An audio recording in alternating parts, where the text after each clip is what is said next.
Hi and welcome to Knitting Club. In this video I'm going to give you some tips for beginner knitters. A lot of times people will say to me they don't know what to do after they've finished a row. So the first thing you do, you transfer your knitting to your left hand, and then they say they don't know where are they supposed to put their needle. They're not sure where it's supposed to go. So what you do is you put all the stitches onto the right side of your needle, and your working yarn is like this.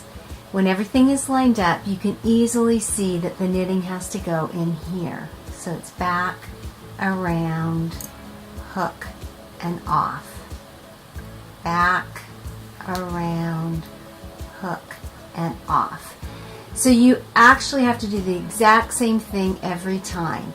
You can't go in this way. You have to go back. You can't wind the yarn another different way. It has to go from the back and around. It has to go in the middle, hook, and off. Now a lot of times what happens is beginner knitters suddenly have 20 or 30 stitches on their needle when they only started with 15.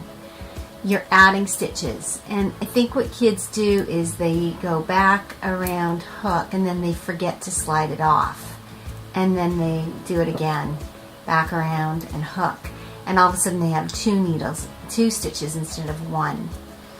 Another common mistake is to do the around first and then do your knitting, and then you've created a hole in your knitting. So with knitting, you have to do the exact same thing until your muscle memory kicks in and you do it without even thinking. Back, around, hook, and through. Another common mistake is to drop a stitch. So dropping a stitch just means that you slid the stitch off and you didn't knit it. And then it will unravel your work if you don't catch it. So if you do drop a stitch, you need to unravel your work until you get back to that drop stitch and fix it. What I do at the end of each row is I look at my knitting and I go, oh, I have a drop stitch there and a drop stitch. I need to fix those. And then I count. I cast on 10 stitches with this project. What do I have? 2, 4, 6, 8, 10, 11. So I need to reduce my stitches by 1. So what I'm going to need to do is knit 2 together. And I have another video showing you how to do that. You can watch that now.